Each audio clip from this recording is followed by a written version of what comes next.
안녕하세요. 오늘도 사연살롱을 찾아주셔서 감사합니다.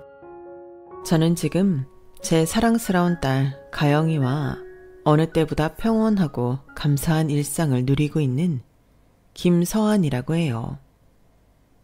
과거에는 절대 믿지 않았던 권선징악이라는 말을 지금은 깊게 새기며 살고 있어요. 그렇게 된 제 놀라운 이야기를 지금 들려드릴게요. 제게는 언제나 자랑스러운 아빠가 계셨었죠. 지금은 보고 싶어도 볼 수 없는 곳에 계시지만요. 생전에 아빠는 소방관이었어요. 그것도 엄청나게 용감한 소방관이요. 아빠 주변에 계시는 분들은 아빠가 위험에 처한 사람들을 많이 구했다고 항상 제게 말해주셨어요. 당신이 다칠 수 있는 상황에서도 몸을 사리지 않고 남을 먼저 생각하는 분이셨다고요. 아빠는 그렇게 바쁘게 일하면서도 제가 엄마의 부재를 최대한 느끼지 않게 해주려고 노력했던 자상한 분이었어요. 아빠, 다음 주 학교에서 체육대회 하는데 이번에도 할머니가 오시겠지? 아니야. 이번에는 무슨 일이 있어도 아빠가 꼭 갈 거야. 벌써 한 달 전부터 다른 아저씨들한테 우리 서한이 이번 체육대회에는 내가 꼭 가야 한다고 말해놨어. 그날은 대통령 할아버지가 사는데 불이 나도 아빠가 절대 구하러 갈 수 없다고. 그러니까 걱정하지 마. 아빠가 이번에 꼭 갈게. 그동안 학교 행사에 할머니가 주로 가서 속상했지. 미안해. 아니야. 할머니가 와서 속상한 거 아니야. 그냥 아빠도 한번 왔으면 해서. 나 달리기 짱 잘해. 이번에도 나 개주시합 나가거든. 알지. 우리 서한이 달리기 잘하는 거. 아빠가 소방서 아저씨들한테도 우리 서한이 자랑을 얼마나 많이 했는데. 진짜? 그럼 올해는 아빠가 체육대회 가서 우리 서한이 뛰는 거 꼭 볼게. 저에 대한 아빠의 사랑은 이루 말할 수 없이 컸고 저 역시 아빠를 많이 의지하며 살았어요. 엄마가 없어 슬프다기보다 이렇게 멋진 아빠가 내 아빠라서 좋은 점이 더 많은 날들이었어요. 하지만 저도 아빠 때문에 가끔 속상할 때가 있었어요. 아빠가 다치거나 아파서 집에 돌아오면 제가 할 수 있는 건 아프지 말라며 우는 것밖에 없었죠. 그럴 때마다 아빠는 우는 저를 달래며 아빠는 마냥 괜찮다, 하나도 안 아프다 라고 하셨죠. 하지만 저는 어리지만 그게 저를 위한 아빠의 거짓말이라는 것을 다 알고 있었어요.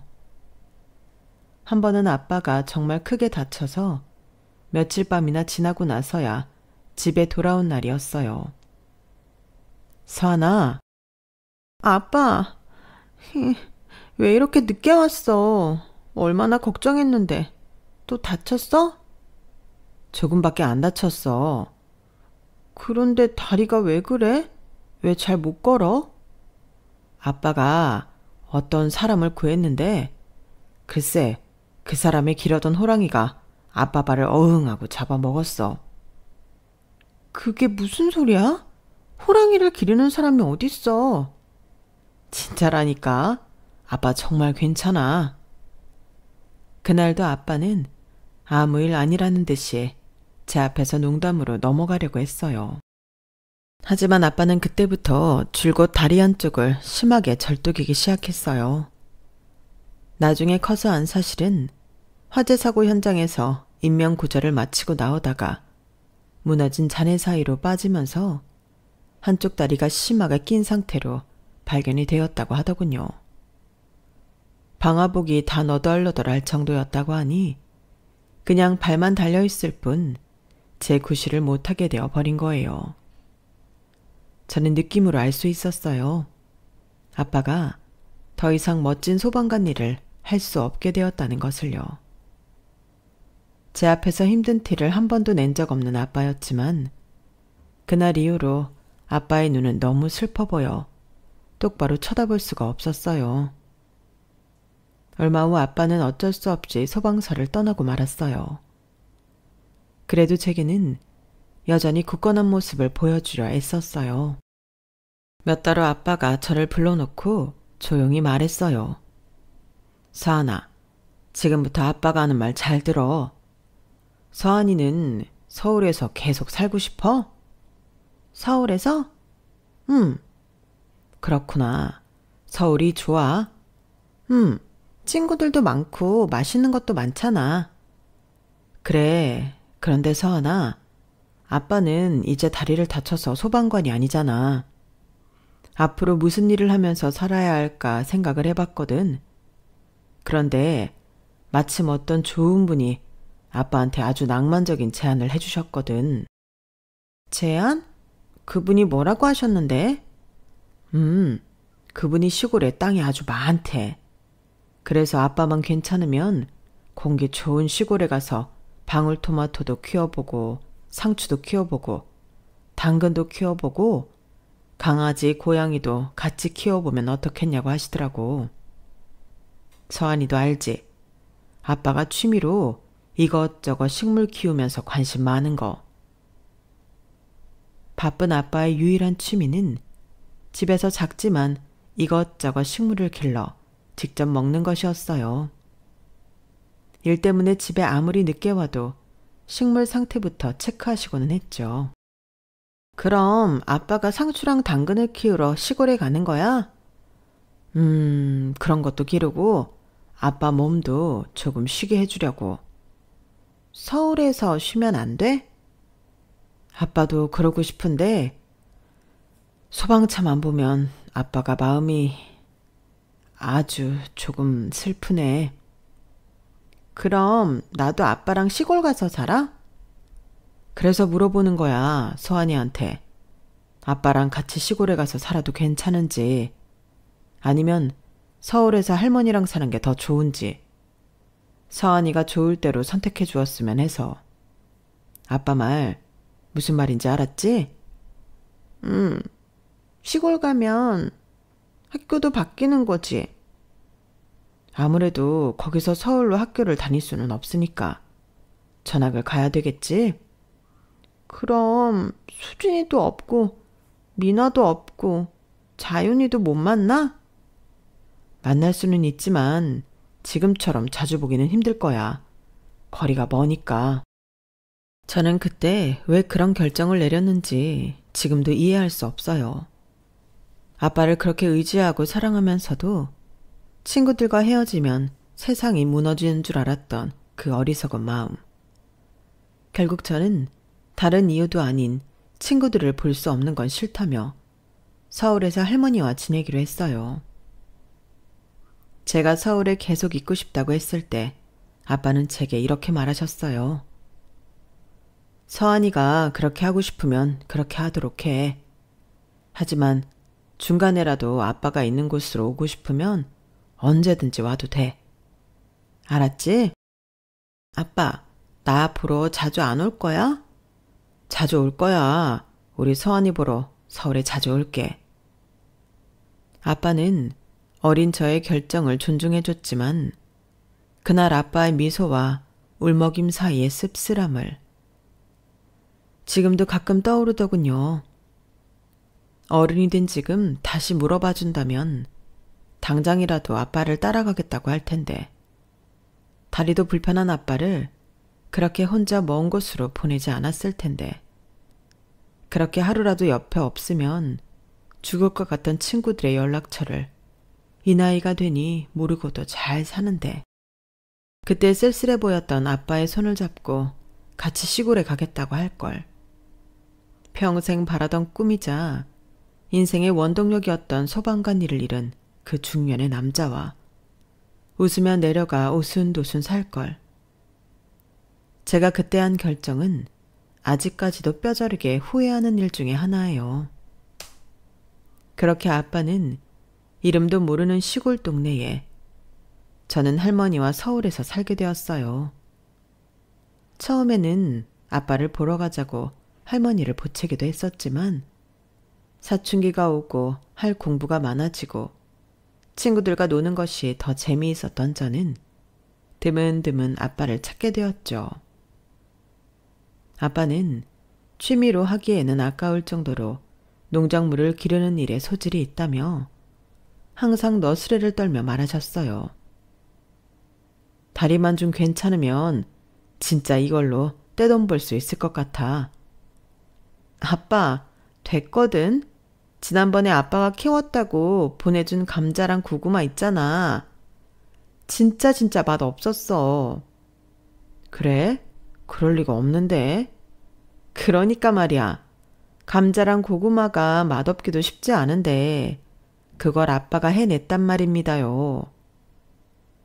이것들 기른 지도 벌써 10년이 다 되어 가는데 아직도 뭐가 자꾸 빠지네. 아빠가 시골에서 농사 외에도 다른 벌이가 되는 일을 하시는지는 몰랐지만 저와 할머니는 아주 큰 어려움 없이 굶지 않고 생활할 수 있었어요. 저는 대학 역시 서울에서 진학하였고 간호학과를 배우게 되었어요. 이유는 모르겠지만 그냥 뭔가 아빠처럼 타인에게 이로운 일을 해줄 수 있는 직업을 갖고 싶다는 막연한 생각이 오래전부터 있었거든요. 다행히 대학도 무사히 졸업하고 한 대학병원에서 간호사로 일하게 되었어요.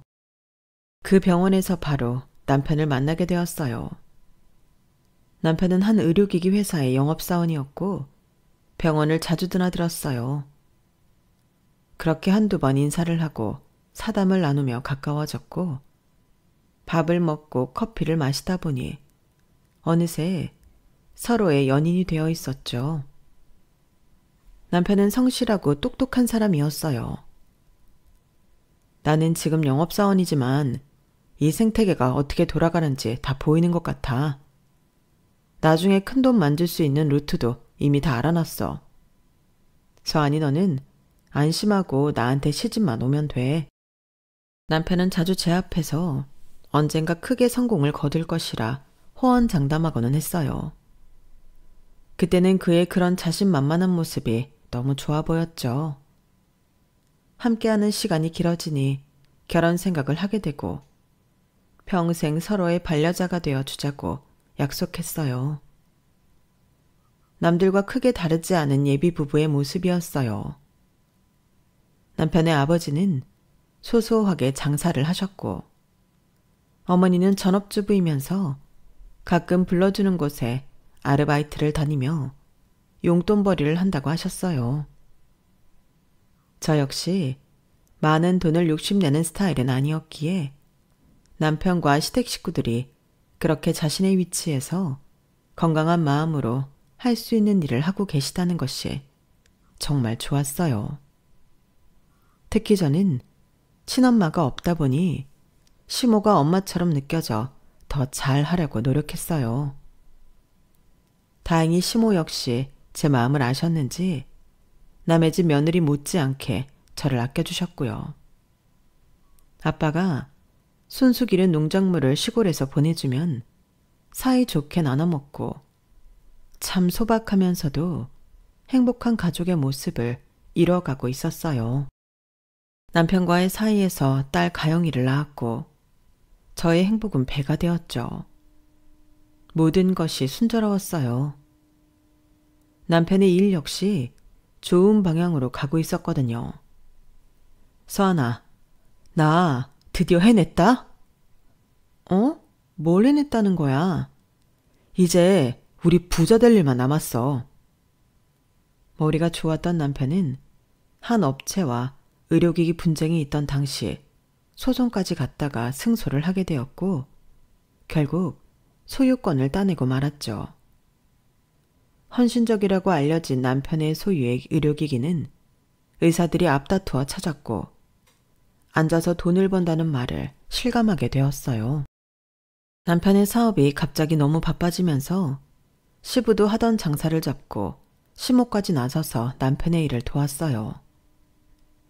저 역시 아이가 없을 때는 일손을 보태고는 했고요. 남편과 시댁 식구들은 바빠서 힘들어하면서도 입가에 웃음이 떠나지 않더군요. 예. 내가 민준이 어릴 때 신내림 받은 지 얼마 안 됐다는 유홍한 무당한테 정을 보러 갔었단 말이야.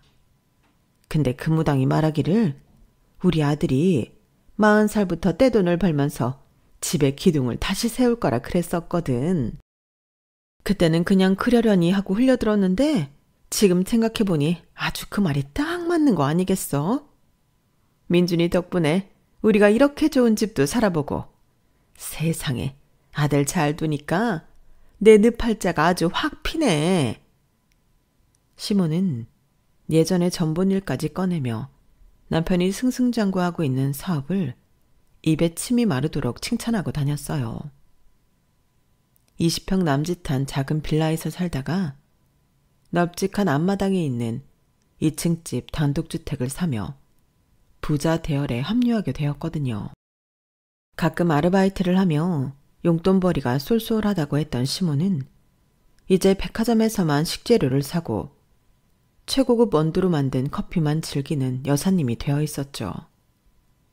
아버님 역시 비싼 시계며 양복을 빼입고 여기저기 돈 자랑을 하러 다니시고는 했어요. 처음에는 저도 너무 좋았어요. 남편의 일이 술술 잘 풀리면서 돈도 많아지고 사는 레벨이 달라진 느낌이었죠. 딸에게 더 좋은 것들을 사줄 수 있기도 했고요. 하지만 모든 것이 너무 많이 변해버리고 말았어요. 성실하고 도전적이었던 남편은 돈을 벌면 벌수록 탐욕스럽게 변하기 시작했어요. 가영아빠, 이번에 그 기기 아직 테스트 완전히 안 끝났다고 하지 않았어? 그런데 그렇게 막 출고해도 돼? 그거 별거 아닌 테스트, 금방 합격이라고. 조금 앞당겨 파는 것일 뿐인데. 그래도 의료기기는 다른 것보다 훨씬 깐깐하게 보이잖아. 내가 다 쏜써놨다니까. 설마 그 테스트 담당하는 사람한테까지? 아주 돈을 꾸러미로 갖다 바치니까 입이 찢어지던데 뭐. 돈으로 안 되는 게 어딨어. 죽은 사람도 살려내겠더만. 당신 지금 장난해? 왜 그렇게 어마무시한 짓을 했어? 그거 테스트 통과하고 진행해도 늦지 않잖아. 그거 한 대로는 남는 게 얼마인 줄 알고나 그래? 간호사 일만 하다가 이쪽 일로 들어와서 돈 좀 만지게 해줬더니 나한테 이래라 저래라 하냐? 아니, 불법적인 일을 하니까 그렇지. 돈이면 다 해도 돼. 시끄러우니까 그만 얘기하고 나가 있어. 사업이 잘 되면 잘 될수록 남편은 욕심만 주워먹은 인형처럼 뭐든 다 돈으로 해결하려고 했어요. 그건 남편뿐만이 아니었어요. 돈맛을 알아버린 시부와 시모 역시 악마와 영혼을 거래한 것처럼 완전히 다른 사람들이 되어 있었죠. 아줌마, 여기에 뭐 넣었어요? 네, 평소 넣는 양념들 넣었는데 왜 그러세요? 맛이나 보고 지금 내온 거예요? 내가 발로 해도 이것보다는 맛있겠네. 가다 다 버리세요. 이 아까운 것들을 다요? 그러니까 이 아까운 것을 왜 아줌마가 다 망쳐놨냐고요. 이거 한 뭉치가 아줌마 하루 1급보다 비싸요. 알아요? 죄송합니다. 시모는 집에서 일해주시는 분들에게 언제나 막대했어요. 심지어 백화점이나 상점, 공공 업무를 하는 직원들한테까지 무조건 자기 아랫사람으로 보며 갑질을 해댔죠. 여기 매니저 어딨어? 내가 여기서 지금 물건을 한두 번 사? 이런 싸구려 같은 걸 감히 나한테 갖다 줘? 매니저 빨리 나오라 그래! 시모는 남편의 사업 성공 이후로 미신에도 집착하기도 했어요. 주기적으로 용하다는 무당에게 돈을 수없이 안기고 이것저것 중요한 일을 물어보고 다니는 것 같더군요. 가족들과의 의논, 협동 같은 건 아예 안중에도 없어졌죠. 시모는 더 이상 제가 알던 사람이 아니었어요. 죽었다 다시 태어난다 해도 그렇게 180도 다른 사람이 되기는 힘들 것 같거든요. 시부는 갑자기 모임을 여러 개 만들더니 골프도 치러 다니고 럭셔리 해외여행을 하도 많이 다녀서 집에서 얼굴을 보기가 힘들 정도였어요. 머리부터 발끝까지, 아니 그냥 인간 전체가 싹 다 바뀐 이 세 사람에게 적응이 되지 않는 건 저뿐만이 아니었어요. 엄마, 아빠한테 학교 상담 얘기하려고 서재에 들어갔더니 통화 중이니까 시끄럽게 하지 말고 빨리 나가라고 그랬어. 뭐? 아빠가?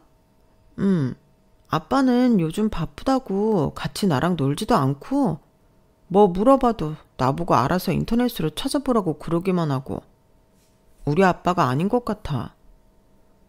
미안해, 가영아. 엄마가 미안해. 시댁 식구들은 모두 돈 쓰고 다니느라 바빠서 가영이에게도 무심해졌어요.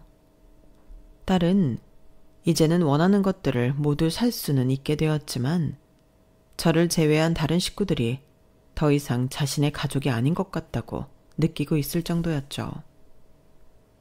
가영 아빠, 지금 가영이가 몇 학년인 줄 알기나 해? 5학년 아니야? 가영이 교복 입고 다니는 거 안 보여? 중학생이야. 그래? 벌써 그렇게 컸어? 그게 지금 할 말이야? 애가 몇 살인지 뭘 하고 다니는지 이 정도로 관심이 없는 거야? 내가 좀 바빠? 가영이 필요한 거 다 사주고 네 얼굴에 바르고 몸에 치장하고 다니는 것들 다 내가 이렇게 벌어다 쓰는 거잖아.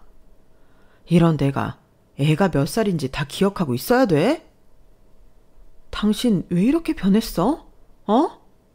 누가 변했다고 그래? 그냥 지금 상황과 레벨에 맞게 살고 있는 것뿐이야. 네가 지금 이 시간에도 숨 쉬는 것처럼 쓰는 돈 다 내 주머니에서 나왔다는 거 잊지 마라. 여자가 좀 조용조용하면 어디가 덧나? 바가지나 긁고 말이야. 남편은 제게 막말을 하고 저를 무시하는 행동을 서스럼없이 했어요.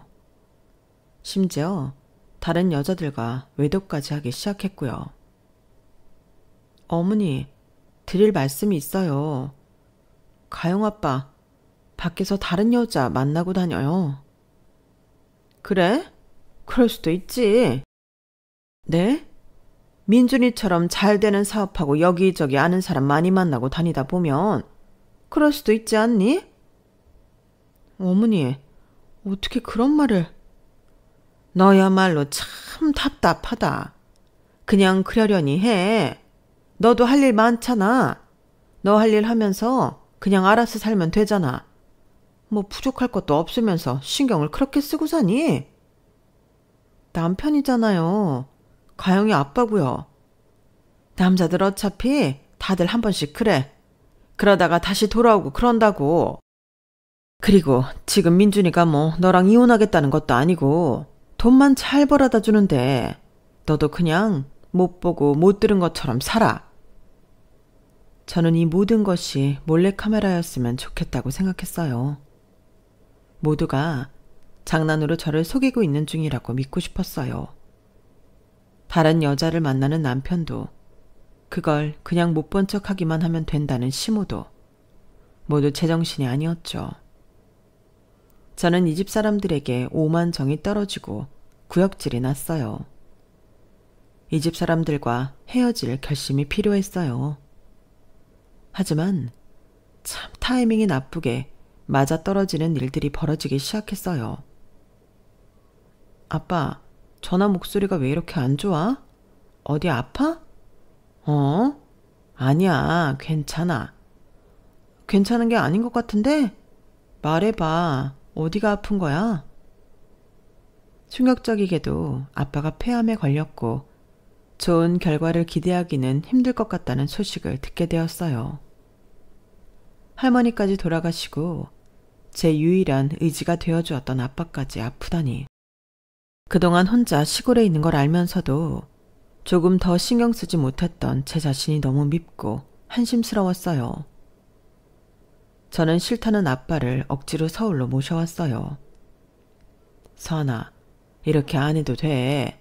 아빠 그냥 지내던 곳에서 계속 있어도 돼. 뭘 계속 있어도 돼.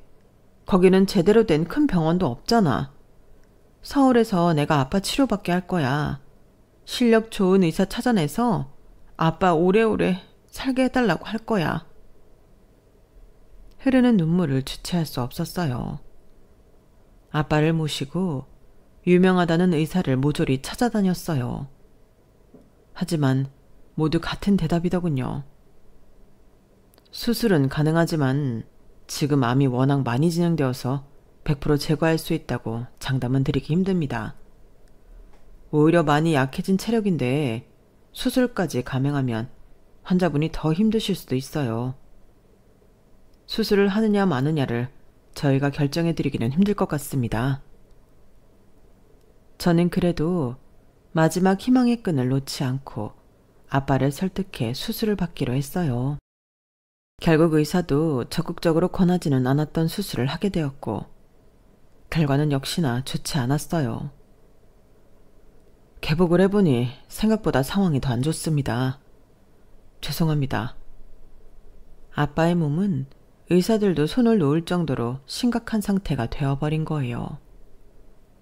저는 아빠와 1분 1초라도 함께 있으려고 병원 간병 생활을 자처했어요. 서하나, 가영이랑 조서방에 기다리잖아. 집에 들어가. 어? 아빠 마음이 안 좋아.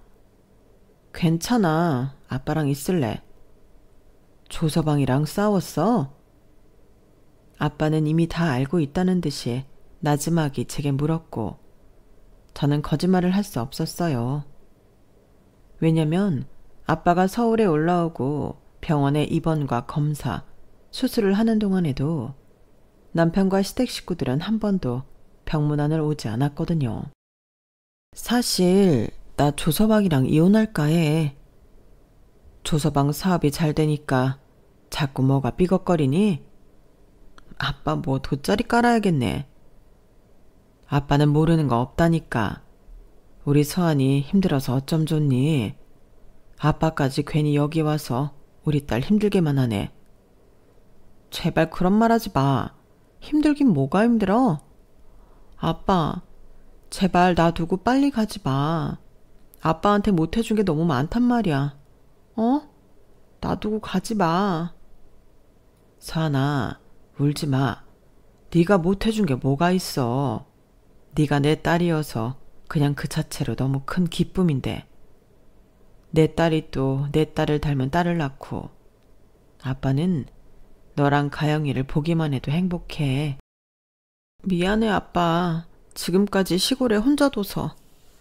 옛날에 아빠가 같이 가자고 할 때 그냥 따라갈걸. 나 지금 너무 후회해. 아빠를 왜 그냥 혼자 보냈을까?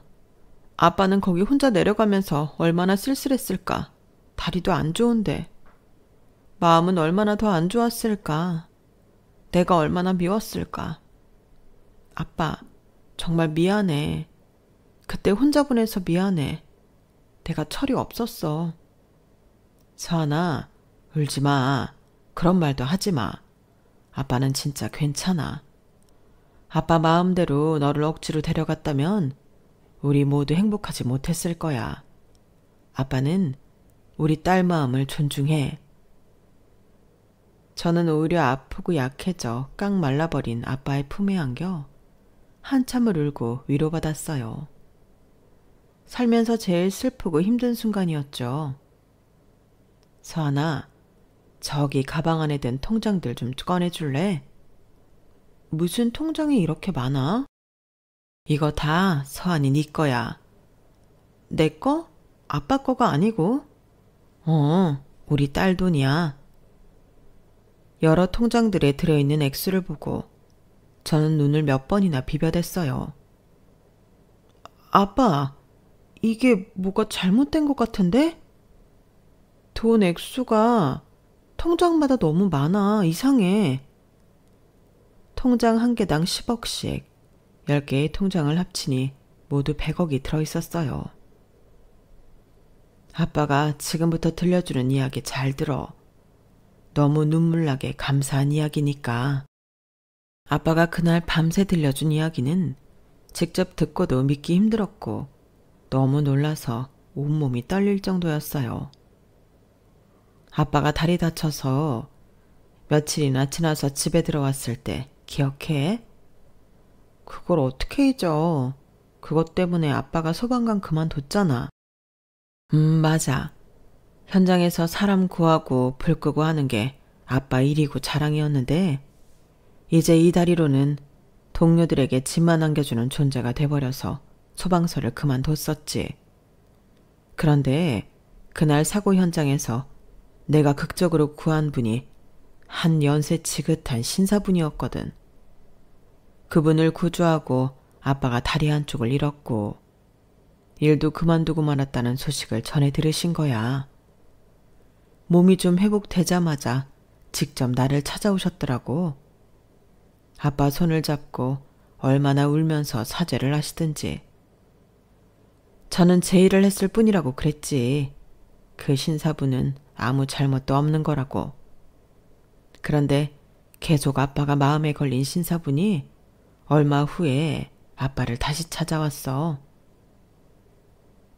김남석 소방관님, 제가 이 은혜를 어떻게 갚아야 할지 생각해봤는데 아무래도 제가 가진 것은 재산뿐이라.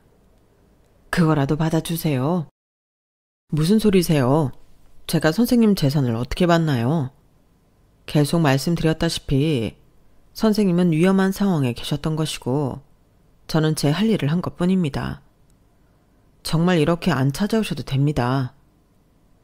소방관님이 뭐라고 말씀하셔도 저는 꼭 해드리고 싶습니다. 안 받아주시면 더 나이가 많은 제가 절대 편안하게 눈을 감을 수 없을 것 같습니다. 그분이 재산을 주겠다고 하신 거야? 그것도 엄청 많이. 거절 안 했어? 에휴, 말도 마. 엄청 거절했지. 그런데도 매일 날 찾아오고 무릎을 꿇고 사정을 하시고 울기까지 하시더라고. 자기 돈을 아빠한테 주고 싶다고 무릎 꿇고 울었다고? 진짜야. 그게 무슨 상황이야? 아빠가 안 받겠다는데 그렇게까지 해서 주는 건? 알고 보니 그 신사분이 원래 심장 쪽이 안 좋은 상태였고 그걸 알게 된 세 자식들이 재산을 갖고 엄청 싸우기 시작했대. 그 노신사의 자식들이? 아버지가 아프신데 재산을 더 많이 가져가려고? 아버지는 당연히 조만간 죽을 거다 하고 자식들은 이미 정해놓고 치고받고 아주 난리를 치면서 욕심을 부린 거야. 노신사분은 자식들이 자기는 안중에도 없고 돈만 갖고 싸우는 모습이 너무 보기 싫으셨던 거지. 말도 안 돼. 아직 살아계신 아버지 앞에서 돈 문제로 그렇게 싸우다니. 아빠도 그 얘기 듣고 얼마나 놀랐는지 몰라. 아무튼 노신사분이 화재를 당해서 병원에 있는데도 세 남매 중에 단 한 명도 온 적이 없었대. 와, 진짜 심하다. 폐륜적이다. 그걸 보고 노신사는 자식이고 뭐고 다 필요 없다고 확신하시고 당신 목숨을 구하고 다리랑 직장까지 잃은 아빠에게 모든 것을 줘야겠다고 생각하셨대. 그래서 노신사분이 아빠에게 먼저 물어보시더라. 김 소방관님은 평소에 뭐 하는 걸 좋아하시나요? 저는 우리 딸아이랑 놀고 사부작 식물 기르는 걸 좋아합니다. 제 손으로 키운 것을 보고 따고 먹고 나누고 하는 재미가 아주 말도 못하게 좋더라고요. 제가 현금 외에도 시골에 땅이 좀 있습니다. 거기에 공간을 마련해 드릴 테니 원 없이 취미생활 해보시겠습니까? 취미는 취미로 남겨야죠. 비록 장애인이 됐지만 이제부터 제가 할 수 있는 일을 찾아 나설 겁니다. 취미로 여기고 싶으시면 취미로 여기시고 생업으로 여기고 싶으시면 생업으로 여기셔도 좋습니다. 그 땅을 소방관님께 드릴 테니 하고 싶은 것들을 마음껏 하십시오. 네? 땅을 주신다고요? 생활비도 드릴 겁니다. 네? 아니, 선생님, 무슨 농담을 그렇게 진지하게 하시는지. 소방관님, 저 농담 아닙니다. 소방관님이 평생 일 안 하고 쉬어도 괜찮을 만큼 돈을 드리겠습니다. 그러니 그 땅에서는 하고 싶은 거 다 하면서 지내세요. 그래서 그 노신사가 진짜 아빠한테 땅이랑 돈을 줬어? 그걸로 실강이를 거의 한 달은 한 것 같아. 받으라고 주시는 분과 싫다고 거절하고. 그리 웃기지. 그런 장면을 누가 상상이나 할 수나 있겠어. 아무튼 그분은 정말 땅도 돈도 내게 엄청 주셨어. 어안이 벙벙했지. 갑자기 그렇게 큰 돈이 내게 떨어졌으니. 그게 이 100억인 거야? 아니. 아니라고? 그 100억은 너한테 주신 거야. 소방관님에게 어린 따님이 있으시다면서요. 아빠를 이렇게 만든 장본인은 제가 그 아이에게도 사죄하는 마음으로 드리고 싶습니다. 혹시 몰라 통장마다 10억씩 나눠놨습니다.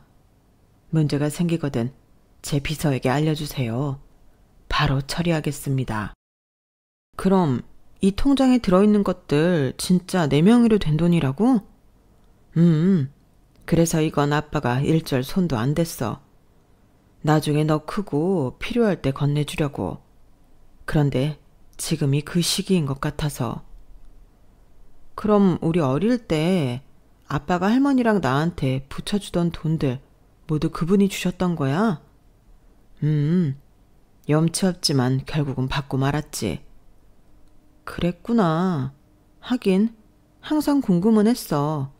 아빠가 다리도 불편해서 일하기 힘들 텐데 어떻게 돈을 붙여주는 건지. 혹시라도 큰 돈을 보내면 자만해지거나 욕심부릴까 딱 필요한 만큼만 보냈었어. 미안해. 아니야, 아빠가 왜 미안해.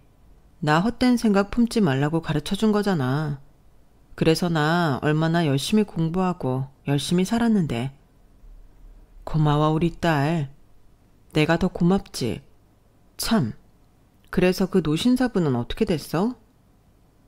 그렇게 내가 감당하지 못할 만큼 많은 것들을 주시고는 몇 년 뒤에 부고장을 받았어. 돌아가셨다고. 돌아가셨구나. 그런데 그분들 자식들이 가만히 있었어? 난리 났을 것 같은데. 당연하지. 그런데 그분이 돌아가시기 전에 법적으로 전혀 문제 안 생기도록 꼼꼼하게 처리해 놓으셨더라고. 한동안 이를 바득바득 깔며 찾아오던 자식들도 어쩔 수 없이 돌아서더라고. 나한테는 100억, 아빠한테는 땅이랑 돈을 얼마나 주셨는데? 300억. 뭐? 300억? 정말 말도 안 되지?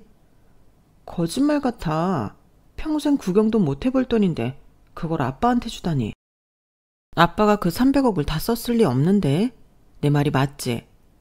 네 앞으로 100억이 따로 있기는 하지만 혹시 몰라서 10%인 30억은 남겨놓고 나머지는 다 기부했어. 그리고 너에게 줄 그 돈들도 정말 많은 생각을 하다가 지금 주게 된 거야. 뭐? 기부? 와, 역시 우리 아빠. 소방관들 열악한 처우 개선 좀 해달라고. 거기에도 기부하고 전국의 사정이 어렵다는 보육원, 양로원, 장애인 보호소, 유기동물들 살리는 구원활동단체, 아프리카 지역 식량지원단체, 또 뭐 있었더라? 아무튼 상황 열악하다는 곳은 다 찾아서 보냈어. 그 노신사분도 대단한데 아빠도 진짜 대단하다. 스케일 미쳤네. 270억을 기부한 기부천사잖아. 기부천사는 무슨, 그 노신사분이 주신 돈 갖고 내가 생색낸 거지. 부끄럽고 창피하다. 저는 아빠 이야기를 듣는 내내 놀라움의 연속으로 입을 다물지 못했어요. 그리고는 저 역시 다짐했어요. 나도 그럼 주신 이 돈 다 가지진 않을래. 정말? 우리 딸 기특하네. 아빠, 나도 다 큰 딸이 있어. 그렇게 애기한테 말하듯이 하지 마. 저는 이혼 후 그 돈의 반만 남기고 나머지는 아빠처럼 어려운 것에 기부를 했어요. 세상에 그것처럼 가슴 뿌듯하고 황홀한 일이 없더군요. 하지만 슬픈 소식 역시 또 전해졌죠. 아빠가 결국 제 곁을 떠나고 마신 거예요. 아빠의 유언대로 장례식 역시 간소하고 조용히 치르기로 했어요. 나야. 아우, 이게 누구야? 너희 아빠 아파서 간병해야 된다고 집에 못 들어간다고 다짜고짜 선포를 하시더니 얼마 만에 들어보는 목소린가? 비꼬지 마. 우리 아빠 돌아가셨어. 그래? 그래? 지금 상황에 그 말이 가당키나 하니? 그럼 당장 달려가서 절이라도 드릴게 이래야 되나? 너 진짜 어쩌다 이렇게 인간 말종이 됐니? 내가 알던 조민준 맞아? 참, 너희 아빠도 평생 아무 도움도 안 되고 가셨네. 그렇잖아. 몸이 멀쩡하시기를 했어. 돈벌이를 잘하시기를 했어. 결국 늙고 병든 노인네 신분으로 가신 거잖아. 우리 아빠가 장애인이고 돈벌이 안 해서 너한테 돈 받아간 적 있어? 무슨 말을 그따위로 해. 너를 통해서 내 돈이 흘러갔는지 어쩐지 나는 알 수가 없지. 그때였어요. 시모가 남편의 전화를 가로채 제게 말하더군요. 예, 가영애미니? 우리 거기 초상집 못 간다. 그렇게 알아? 사돈이에요. 다른 먼 것도 아니고 같은 서울 하늘 아래 있는 장례식을 못 온 이유가 뭔데요? 지난번에 보살님이 이번 달에 있는 모든 장례식에 우리 식구 아무도 가지 말래. 보살님이 나한테 가면 더러운 귀신 붙어서 민준이 사업 말아먹는다면서 절대 가지 말라고 신신당부를 하더라. 그 얘기를 듣고 거기를 우리가 어떻게 가니? 저는 그 뒷얘기는 듣지도 않고 바로 전화를 끊어버렸어요. 들을 가치도 없었죠. 무당의 말을 철석같이 믿고 우리 아빠 병원은커녕 장례식까지 못 온다고 말하는 저 인간들이 정말 사람이 맞나 싶더라고요. 결국 조용하고 쓸쓸하게 아빠의 장례식을 마치게 되었어요. 저는 장례가 모두 끝나고 남편과 이혼 절차를 밟았어요. 돈밖에 안 보이는 그 인간은 딸의 양육권도 아주 자연스럽게 제게 넘기더군요. 지금까지 그들이 한 짓을 생각하면 소송을 흙탕물로 끌고 갔어야 마땅하지만 평화롭게 합의 이혼으로 끝낸 이유는 따로 있었어요. 이혼 전 의료기기 분야에 종사하는 지인에게 알아보니 남편의 탐욕이 과해 테스트 합격을 받지 못한 의료기기들의 불량 문제가 속출하였고 업계 사람들 사이에서는 이미 매장 분위기라고 하더군요.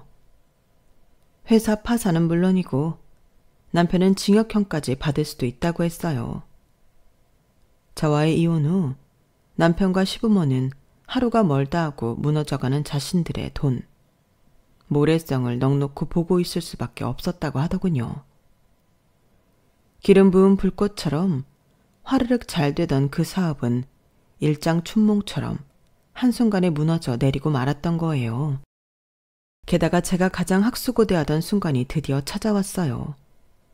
남편은 자신이 가장 화려했던 한때 저와 딸, 시부모와 함께 살던 으리으리한 단독주택을 처분해 어떻게든 빚을 갚아보고자 노력한 것 같아요.